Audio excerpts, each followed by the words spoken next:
As the Alaska summit between Donald Trump and Vladimir Putin concluded, hopes for a ceasefire in Ukraine were replaced with talks of a direct peace agreement. While Trump hailed the meeting as progress, Ukraine and Europe fear it may mean ceding land to Russia. European leaders insist borders cannot be redrawn by force, but Kyiv now faces pressure to negotiate on Moscow's terms. Can Zelensky's upcoming visit to Washington prevent a settlement that Kyiv considers sidelining? And will Trump shift from a ceasefire to peace deal weaken Ukraine's position? We'll discuss this and much more here on In Depth. I'm Ramrosi.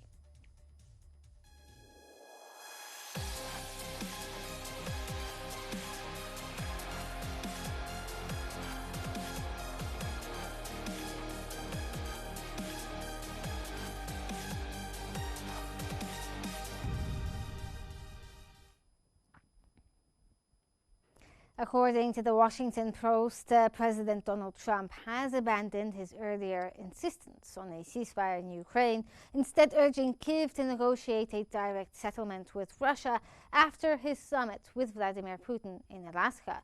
Trump told Ukrainian President Volodymyr Zelensky and European leaders that Putin is demanding control of the entire Donbas region in exchange for halting the war. A shift that aligns with Washington's more closely with Moscow's position. The move has unsettled Ukraine in the and its European allies, who argue negotiations cannot proceed under active attack, and they fear a rushed deal could cement Russian territorial gains and undermine European security. While Trump has floated the possibility of U.S. security guarantees for Ukraine, details remain unclear. European leaders, though wary, cautiously welcomed comments by Trump that the United States could back security guarantees. Zelensky is set to meet Trump in Washington on Monday, facing mounting pressure to accept terms Kyiv has long rejected.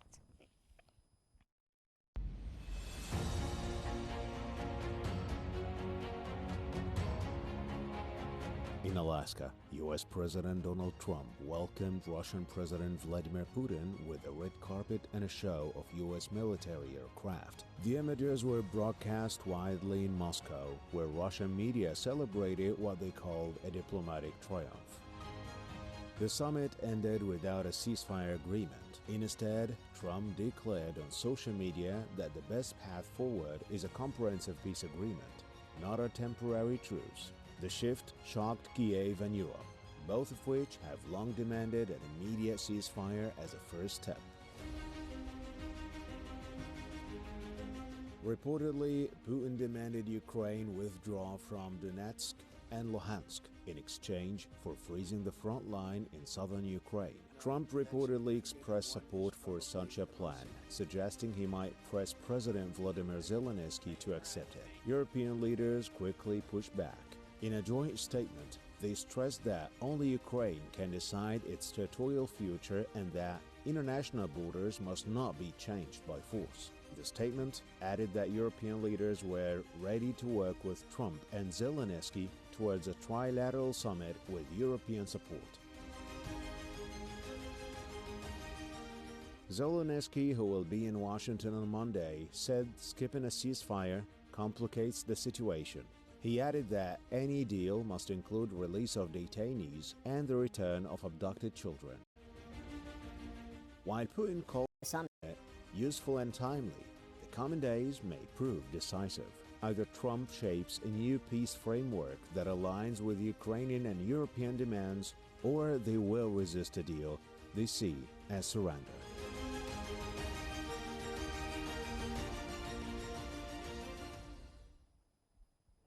To help us analyze the possibilities, we're joined from Washington by Irina Zuckerman, the political researcher, and from Kyiv by Ivan Us, advisor at the Ukraine National Center. Thank you both for joining us here on In Depth.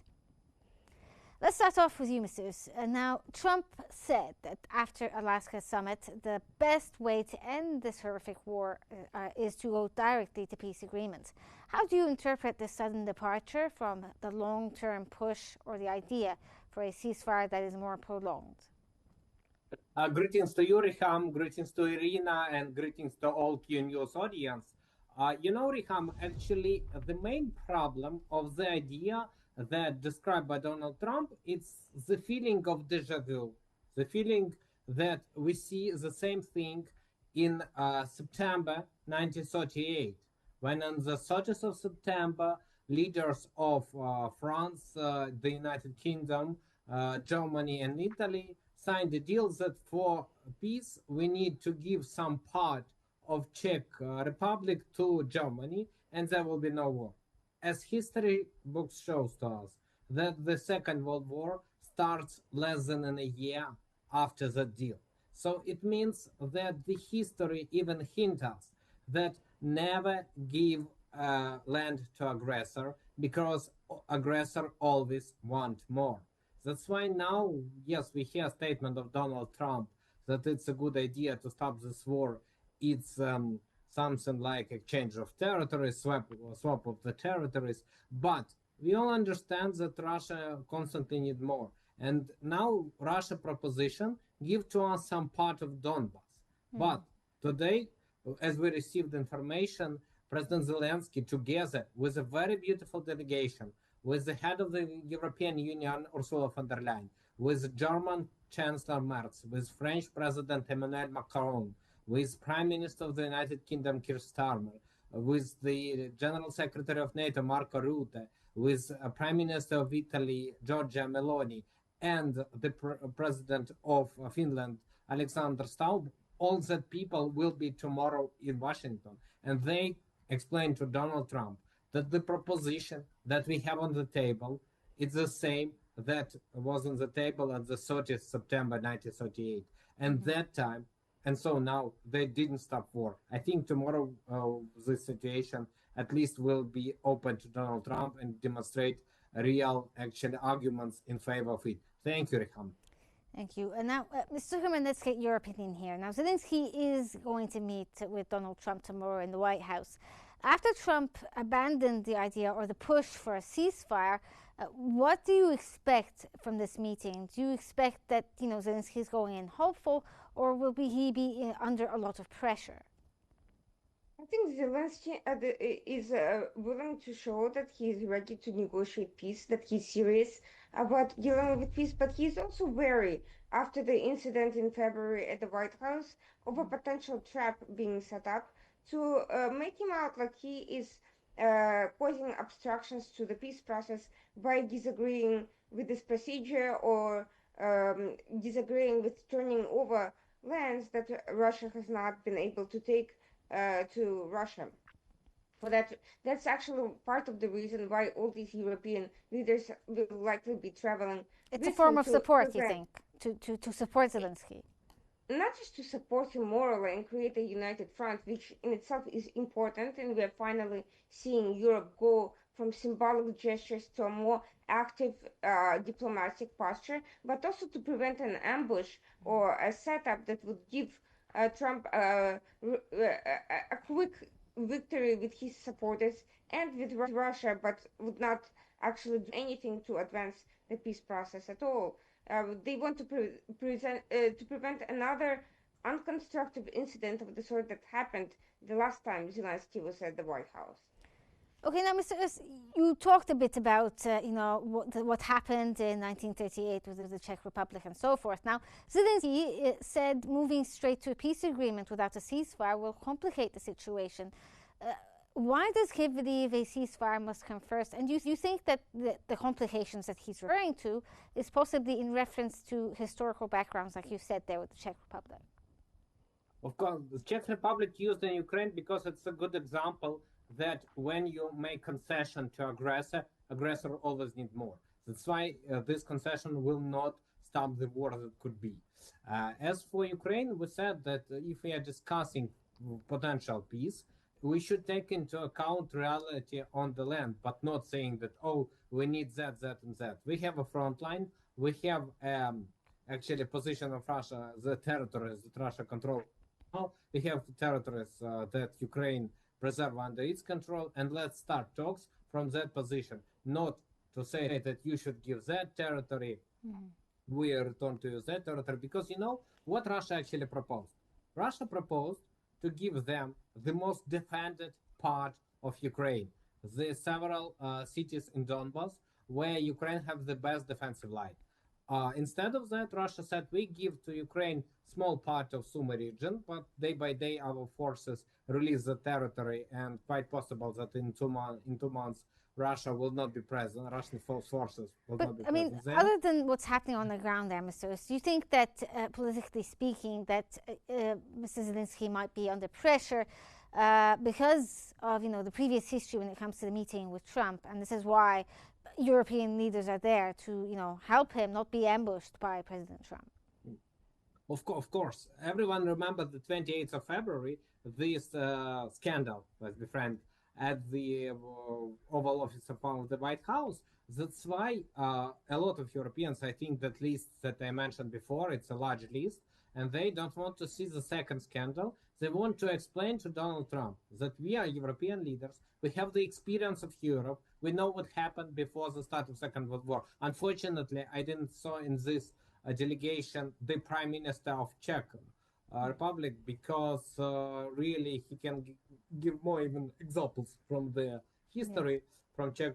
Nevertheless, Trump should understand that Russia, they want to control the best and the more defended part, let's call it so, of Ukraine, instead of territories where in Sumy region, as I said, Russia can lost control in nearest 2 months.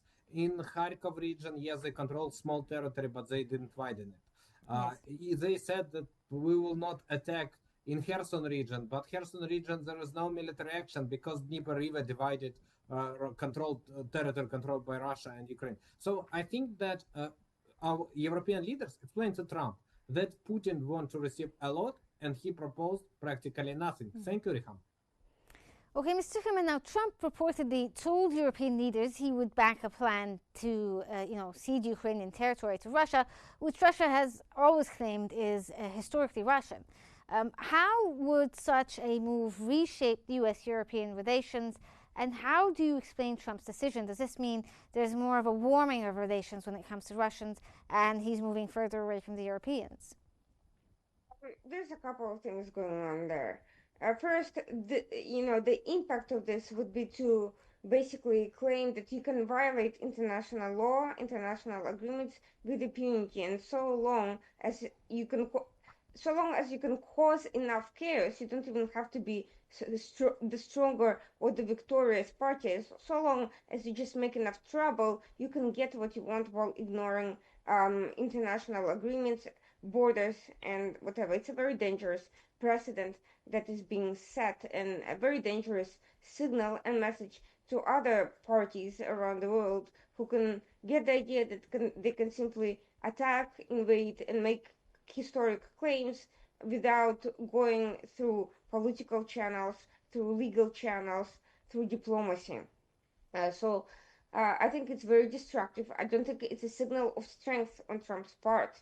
The fact that he's succumbing to Putin's point of view without even trying to push him on the idea of a ceasefire, and without getting him to agree to stop attacking civilians, to return abducted Ukrainian children who are being sold off as slaves, or forced to fight against their own countrymen. I think that's a sign of weakness on Trump's part. He's signaling that he does not have leverage over Putin, or is not willing to use it for whatever reason, whether it's simply psychological, whether it's a financial conflict of interest, given his interest in building a Trump Tower or making economic deals with Russia, whether it's an idea of politics that he harbors some sort of domestic political resentment against either Zelensky personally or Ukraine in general.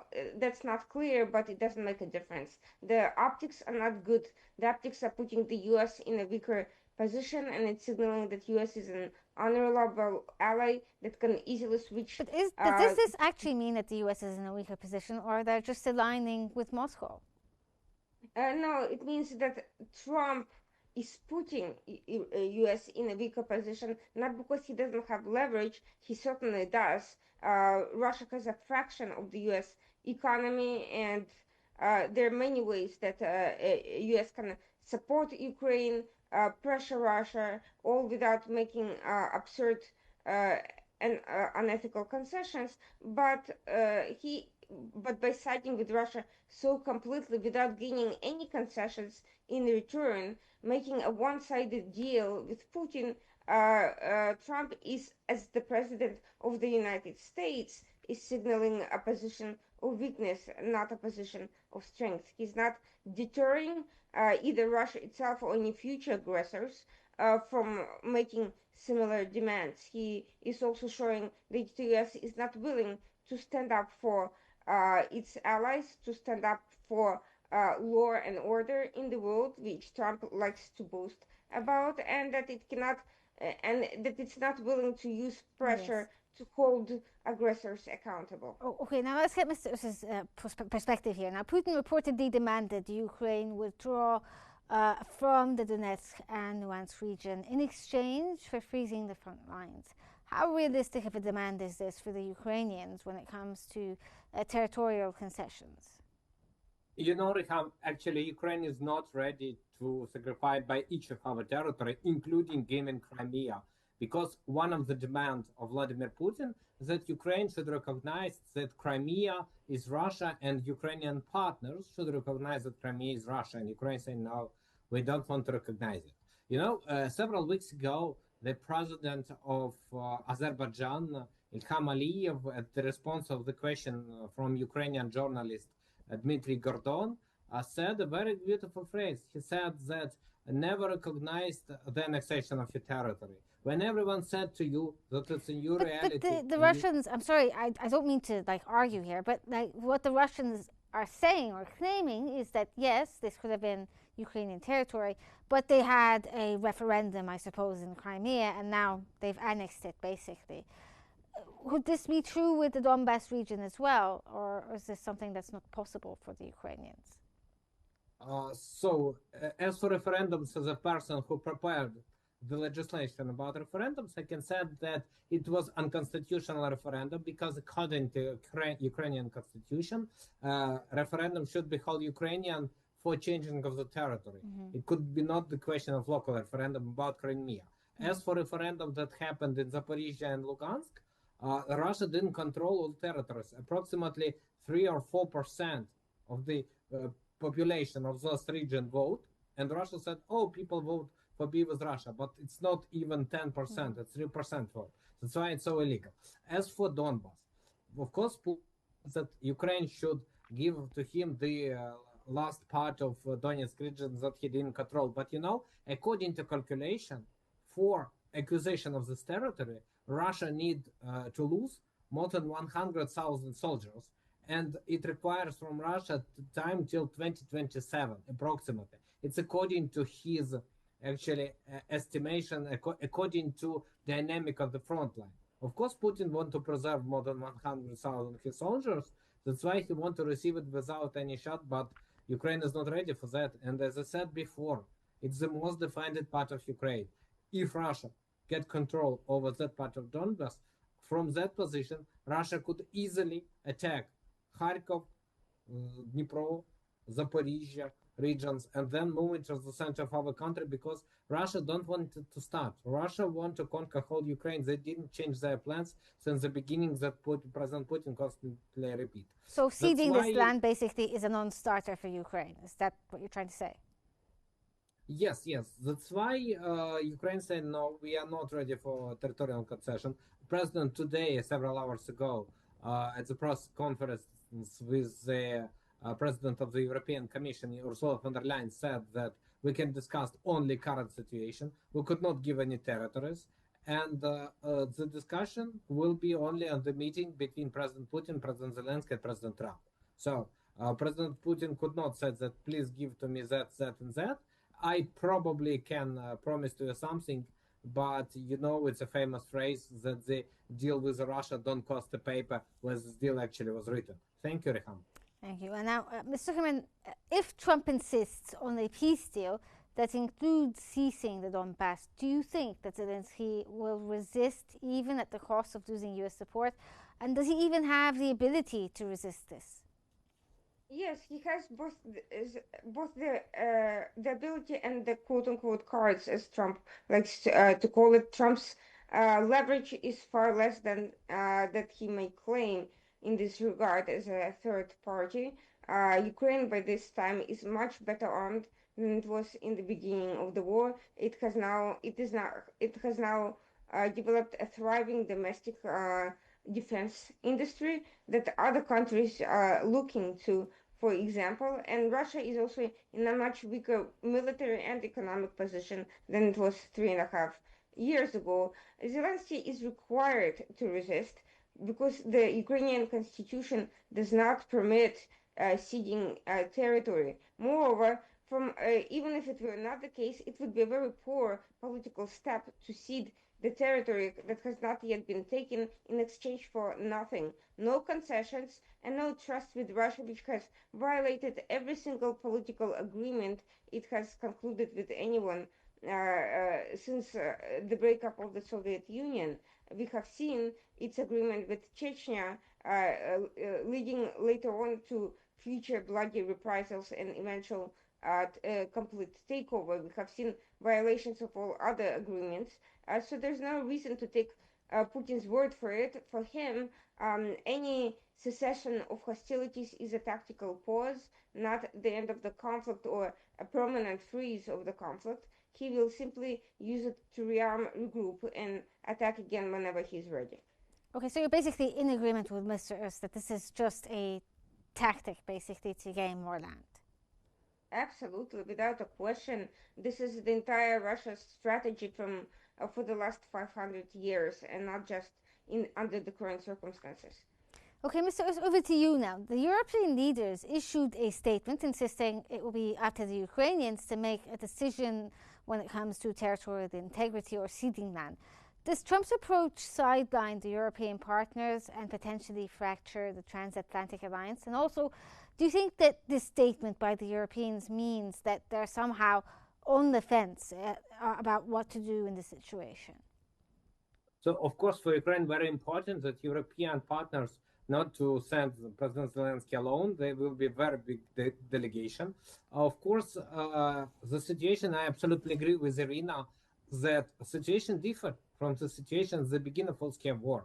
Ironically, Donald Trump, when he decreased the quantity of weapon that US gave to Ukraine, he decreased the level of dependence on Ukraine from the United States. Yes, we needed, first of all, security information, intelligence information, but as for weapons, 40% of Ukrainian weapons produced in Ukraine, 30% we received from the United States of America, and 30% from the other partners. Furthermore, the United States of America, they're not giving direct weapon to Ukraine. They sell it to Europe, and then Europe give it to Ukraine. It means that when European partners are buying this weapon, they give money to Donald Trump. Whether Donald Trump is ready to say, oh, I don't need European money for this weapon, I'm not sure. That's why I think that this tomorrow's meeting, it will be an attempt to explain to Donald Trump that, first of all, there is not such a big dependence. And I start my interview with comparison of Czech Republic in the 1938. And actually, yes, deja vu, the attempt to do something like happened at that time, but difference that Ukraine at least can say that we have our sources. We can actually have allies like European allies, unlike Czech Republic that was alone at that time. And that's why we are saying to Trump that no, this deal that President Putin proposed to him, it's not the best variant. And if he needs a Nobel Prize, and we know that Donald Trump wants to be a Nobel Prize winner, such a deal will not give him Nobel Prize because it led to a future more serious conflict that multiplied by zero all his attempt to receive this prize, at least due to the deal in Karabakh region between Armenia and Azerbaijan. Thank you, Ilham. Okay, Mr. Zuckerman, now some Ukrainian officials have described the summit's outcome as a stab in the back. Do you think that Kyiv fears being forced into an unfavorable settlement? And I know you said that Zelensky has the courage to, push back against Trump, but in reality, the U.S. is a superpower at the end of the day. If there's enough pressure, will they cede, I suppose, or concede? Just said it's an issue of constitutionality in Ukraine. It's also an issue of domestic political support for Zelensky. He has to answer to his constituents who support this defensive war and support Ukraine's territorial integrity and national sovereignty. However, it is also an existential issue. Russia literally threatened to murder all Ukrainians through its state media channel just in days prior to the summit, sending a clear message that the intent is not simply to But divide that's up not a very territories. realistic thought there. I mean, the Russians saying that They may not be able to carry out a full-scale genocide of the entire country, and they may very well meet with stiff resistance, but we have seen what they're capable of given the Bucha massacre and the abduction of over 700,000 of civilians from Ukraine, the enslavement of children, the vast sexual crimes that they've committed in the course of the war, and assorted other violations of international humanitarian law. So I have but no calling doubt this a that the intent genocide is a very is there. strong statement, though. I mean, it's But the yes, there may be intent was very crimes, but clear.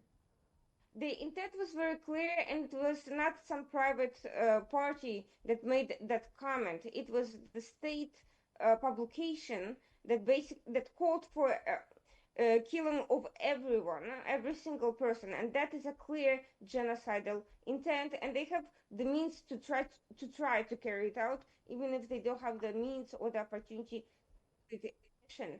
And this statement, in their own words, of their intent is something that we should believe in, just as we should believe every aggressor that threatens to commit, whether it's to destroy a state or to destroy a people in full. When it comes from the official channel, when it's actually approved by the Kremlin itself in this case, or by any other state leader, when it's done on behalf of that leader, and Putin is absolutely does control state media in his own country, that is something that should be taken seriously.